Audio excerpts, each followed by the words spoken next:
and welcome back to Together We Pause with me, Faye. And me, Helen. It's time to grab a cuppa and dive in. We're back. We've had a bit of a hiatus, haven't we? Because we've both been on holiday. Yes. How was your holes? Holes were amazing. Holes. Holiday was amazing. We went to Japan, and I have wanted to go since forever. Yeah. And it is the most incredible place. Just, you know, when a holiday just calms your entire nervous system. Yes. That's exactly what it did for me. I was really surprised by the community in Japan. I feel like I wouldn't be surprised by that because every Japanese person I've ever met has just been like delightful, a little beacon. I'm sure there are equally unpleasant people, but every single person I've ever met that's Japanese has just been like a really lovely energy. Just gorgeous. Yeah. And it's, you know, in even really busy places, obviously you can see that we're a family. We're all pretty much like a foot taller than most Check Japanese out people. the English We're people. here, the foreigners. And like the Japanese people would stop, let you go through. And as soon as we got back to Heathrow, like the girls got like elbowed out of the way in the security aisle. And you're like, come on, people, let's be kind. I think there's a real like code of respect, manners, order, patience, and actually they're all the things that I really like. All of that. Me too. And don't like chaos. No, and we went to Disney because it's like my favourite place. It's like the happiest place on earth. And I think if you're near a Disney, why would you not go? Well, right? Yes. I mean, the queue's hells, but yeah, the queues. Carry on. But the Japanese people that work at Disney, another level. Like the happiest people. Like all of this and like just little super mini cute. ears. Yeah. Just, and do you know what? After the year we've had, it was the holiday that we all needed. Because also it kind of picked us up and threw us into a totally new cultural experience. Yeah. All of the signs are obviously Japanese. Yes, I mean, in my head, I'm like, was it like Lost in Translation? Have you seen that film? I have seen that film and it was a bit like that. And I must admit, we didn't really use the tube. We did Ubers a lot because they're just really cost effective for a family of four. So, but it's things like finding a restaurant, reading a menu. And for the girls, it was amazing because they're teenagers now. So actually for them, they loved it. Great shopping, incredible food, and you know that food is like my main thing. So yeah, and you went somewhere which I never ever thought you would go, because I've been to the Maldives, did nothing, sat on my ass for 10 days. Literally, I'm like, I'm not moving from this place. I have now done this, and you have, and because you're so active, it blows my mind that you have been to the Deves. What did we think? It was amazing. It was up there with the best holidays that we've had. Completely different. And I have to admit, I get like a little bit, am I going to feel like I've been penned in here? Yes. Because what I know now is that the Maldives, it's different than anywhere, isn't it? Like your island is the resort. So it's not like you're sat on the beach and you look down the way and there's somebody from a different resort. Yeah. Because the island is the hotel, it's the island. Yeah. Like, that's it. And I wondered whether I might feel a little bit marooned. Yes. A little, I mean, it's not the right word, but a little bit bored. I mean, how can you be bored in paradise? I know, but I was a bit worried. Is there enough for me to do? Yes. And it turns out plenty. It was just perfect. And that's why I like the Maldives, because actually there is plenty for people that want to do stuff, and there's plenty for people like me that don't want to do stuff. We were the family on the beach doing all the stuff. Yeah. We did jet skiing. I'd be laughing at you if I We went diving, which was a whole new experience for me. We went on this inflatable thing, which was called the couch. So imagine a couch, four people on a thing. My God, I laughed until I peed myself, which is fine because you're in the ocean. Yes. But that was proper lols, that. The food was incredible. Yeah. And isn't it amazing how the food is so incredible? Because everything that they cook is delivered to the island. It blows my mind. And they have a vegetable patch in the centre of the island. Amazing. Did they have little bikes on the resort? Yeah. Yeah, I like the bike. I know. They had, we went to an island called Ifuru, and instead of Uber Eats, Ifuru Eats with a little delivery van.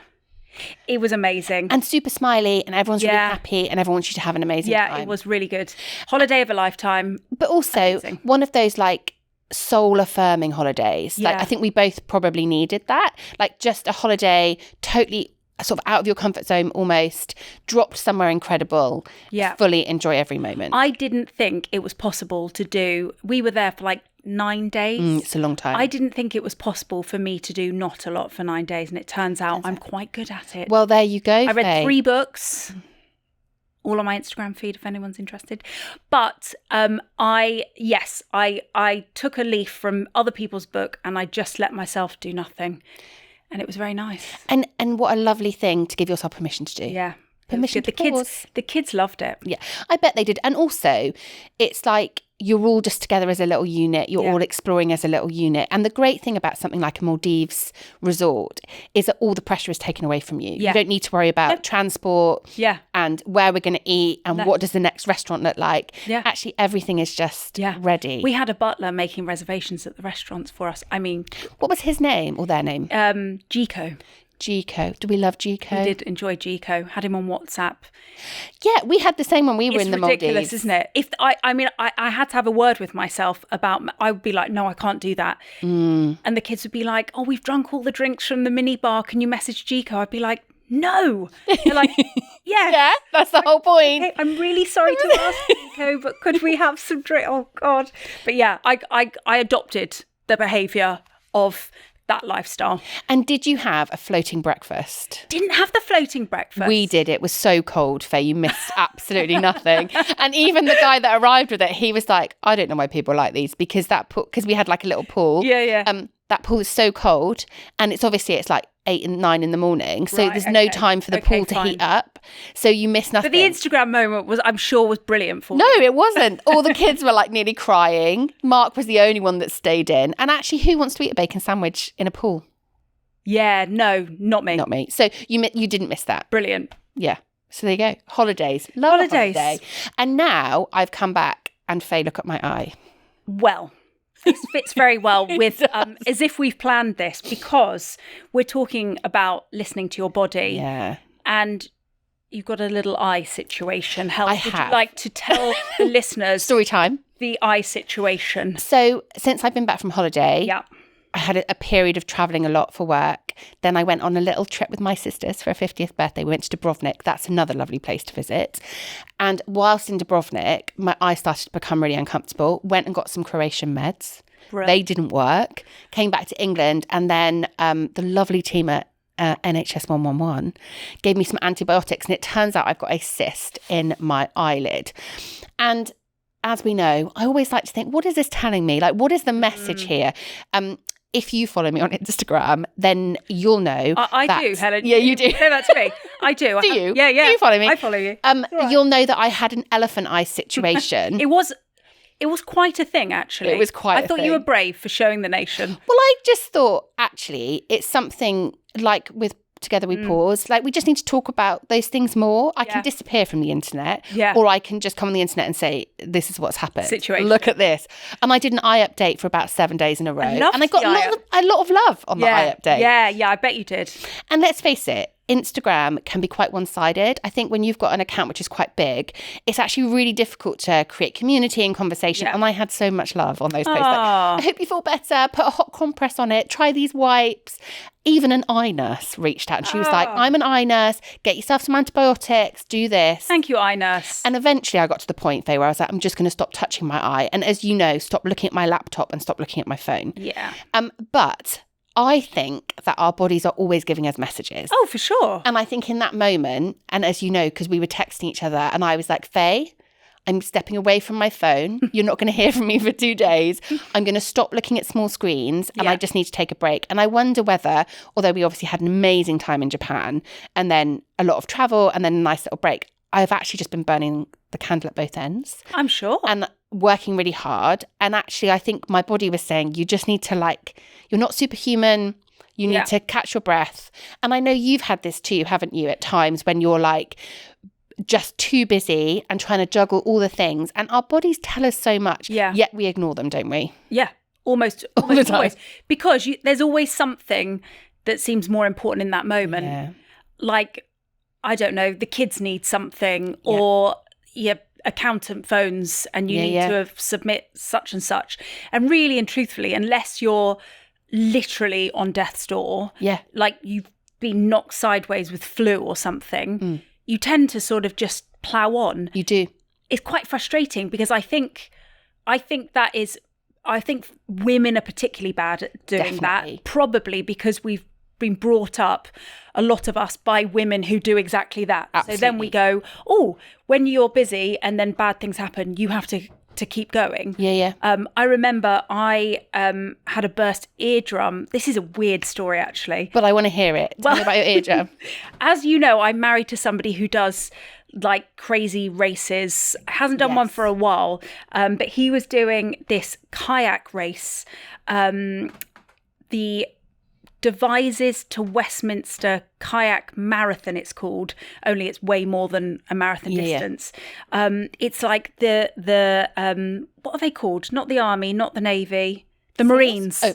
The Marines do it as like a test of endurance. Oh my God. It's got a finish rate of something crazy, like 10%. Most people don't finish it. Anyway, Phil and his friend Mark did this race, and you have to be a support crew. And so me and Mark's wife and my dad were the support crew. It took them 36 hours, and you start at like midday. So if you do the maths, they're kayaking through the night. And I found this whole thing really like an emotional wash, and also physical, because you're waiting for them at each stop, making them food. They're in a terrible state. I feel terrible. You see grown men getting out with their kayaks crying because it's so physically hard. And in the middle of all of that, my eardrum burst. I mean, I can laugh about it now, but I was in such a state. Oh my God. I would say that is probably, besides having the kids and maybe one time I had toothache, I was in a mess with this ear. And like I had blood streaming down the side of my face, but I had to get to wherever it was to cook some porridge because it was like 6 a.m. and they were arriving. And I carried on that day until they got to the finish line and met my mum who'd brought the kids. And I was like, Mum, I can't go to like the celebratory thing. I need to go home. Phoned 111. Yeah. And they were like, yes, you really should be like in hospital. Yeah, getting some attention. Yeah. And I think that was one moment for me when I was, and that whole period of time, it wasn't just the weekend. It was like so much was going on in that particular week, and it's the build up, and you're holding space for Phil, and like you want to be there and you want to show up. Yeah. And it's like, I think sometimes we just think we're superhuman and we're just not. No, I was not in that moment. I was in a hell of a lot of pain. I was not in a good place. Also, as mums, there is an expectation on us to continue to just keep going, isn't there? Yeah. You know, like I love my husband, but I've always laughed like when he's poorly, like the whole world stops. And when I'm poorly, like the kids are still going off to school. And, you know, Mark's amazing. But there are some times when I'm like, you just need to like step it up a bit. Yeah. And I just think as women, we're expected just to push through. Yeah. And so one of the things that I love to think about in moments like this is the power of the pause. So the power of the pause is not a theory that I have come up with, but it's something that I like to embrace. So you're going to come up with a scientific equation or something else? No. But the power of the pause is about allowing yourself to take a breath. Yeah. Like this weekend when we were texting and I was like, Faye, I will do this on Monday. And you were like, I could tell you had like taken a deep breath and you're like, okay, we'll do this on Monday. And actually it's that power of going, I'm going to put some boundaries in place. Yeah. I'm not stopping. Yeah. This isn't like everything is not, you know, going to shit and I'm not stopping everything. Yeah. But I'm just going to allow myself to rest. Yeah. Create a plan. And that's what I do in these moments. I create a plan. So as we were messaging, I was like, actually, I'm not going to do it now, but I'm going to schedule it in. As you know, I like to block my time. First thing on Monday, I know I can do it then. I'll have fresh eyes and probably an eye that works.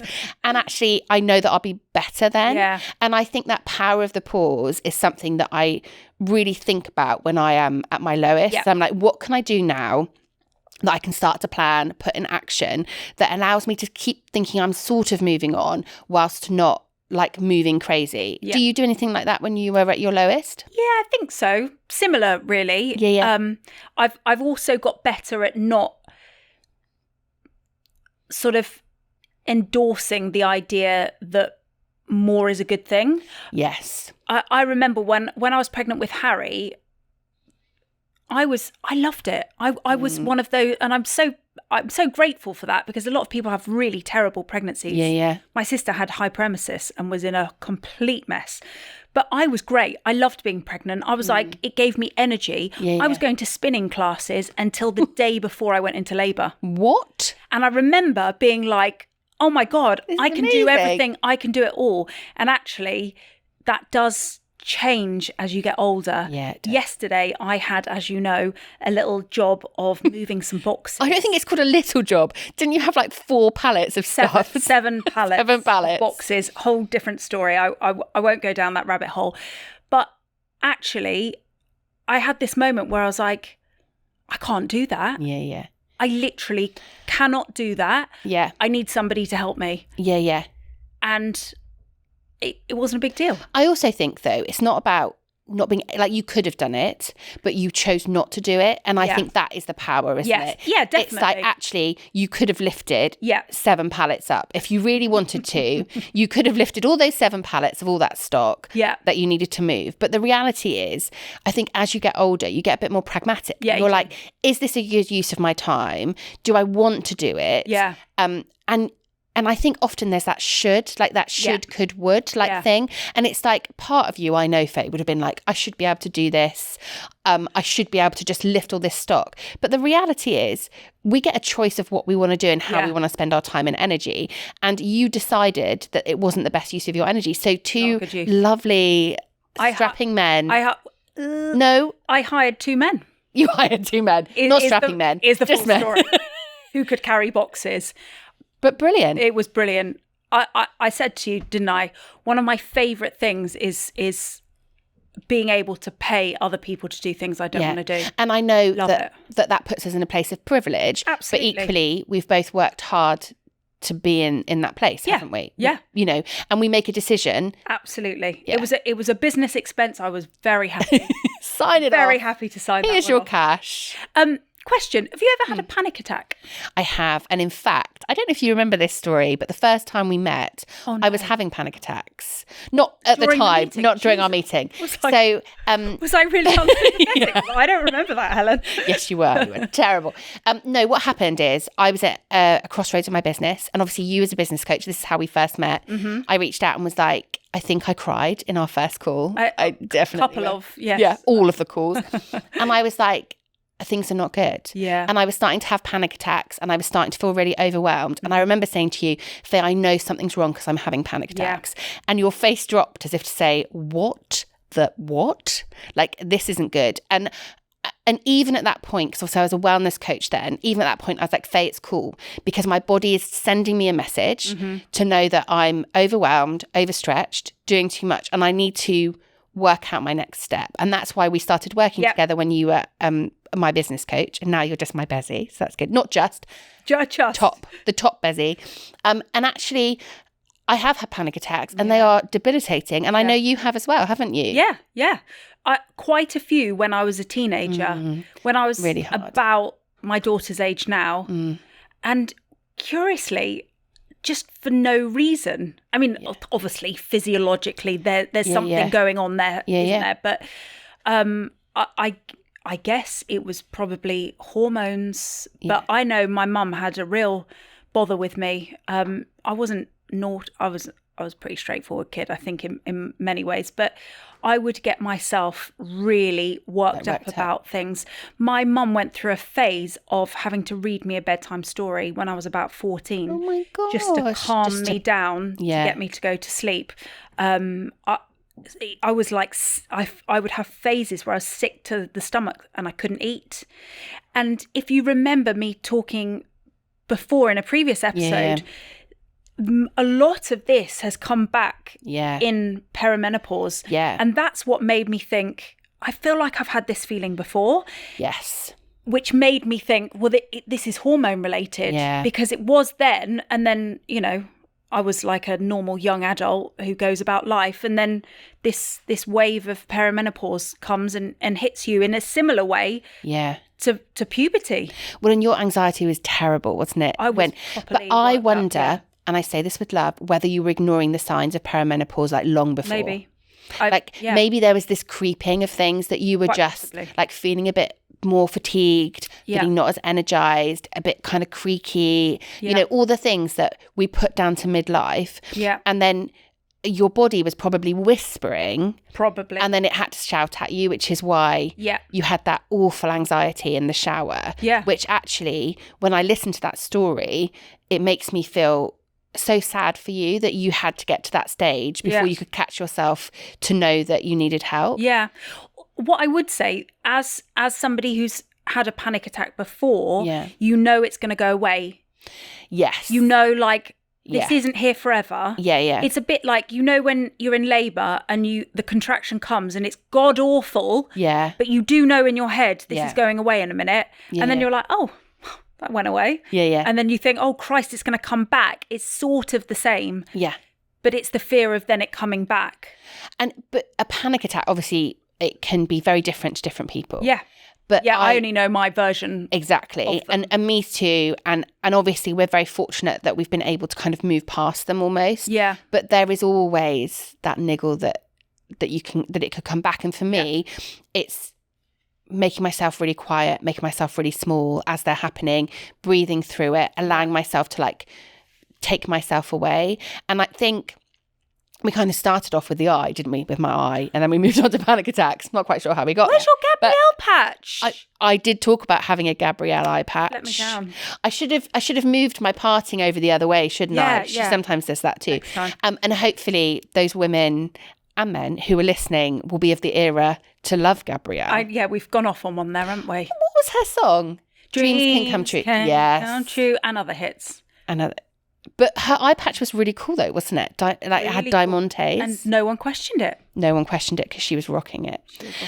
So what would be our big kind of takeaway? Like if someone is at home listening and saying, actually, I am feeling a bit more panicked, I'm feeling a bit more overwhelmed, or actually I am getting I went through a stage of getting conjunctivitis every week for like months. God, that's miserable. Yeah. You're very hang on. Yeah. It's an eye thing. I think what it is all of the businesses, all of the endeavours I've done with business, whenever I've been overwhelmed, have always been linked to like online businesses, which means that at the time I was getting conjunctivitis, I was doing a full-time job, coming home and then working on my business in the evening. That's just like you looking at a screen. Constant, like probably 12 hours of screen a day. Yeah. And I think it's like, I like to try and think, well, what's the world telling me? Like, why is it my eyes? Mm-hmm. Why is it, if you get like bloating in your gut, like what is your gut telling you? Yeah. So if someone is at home and they're struggling, like what would be our advice to those people? Ask for help. And listen.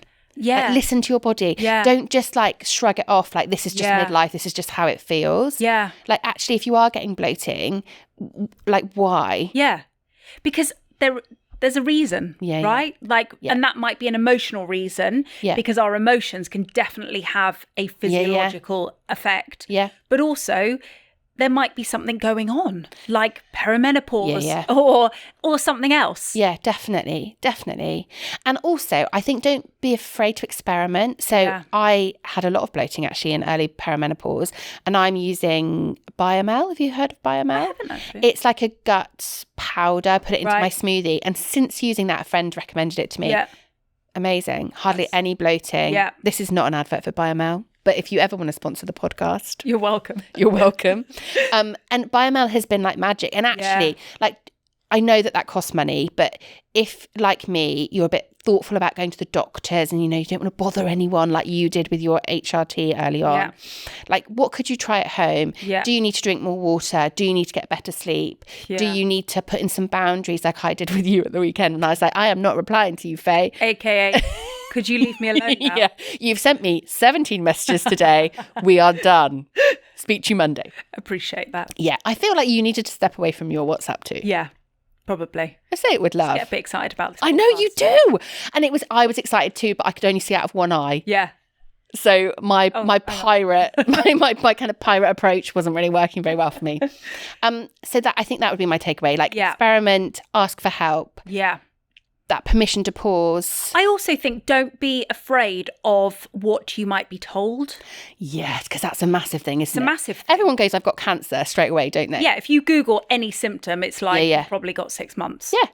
Like I had constipation forever before I had Biomel, and it's like, I've got bowel cancer, that's it. Yeah, I'm done. It's horrible. but like it's really likely the thing that you have a problem with is not a big deal. Yeah. And actually, what's the point in medicine if we're not taking it? And it's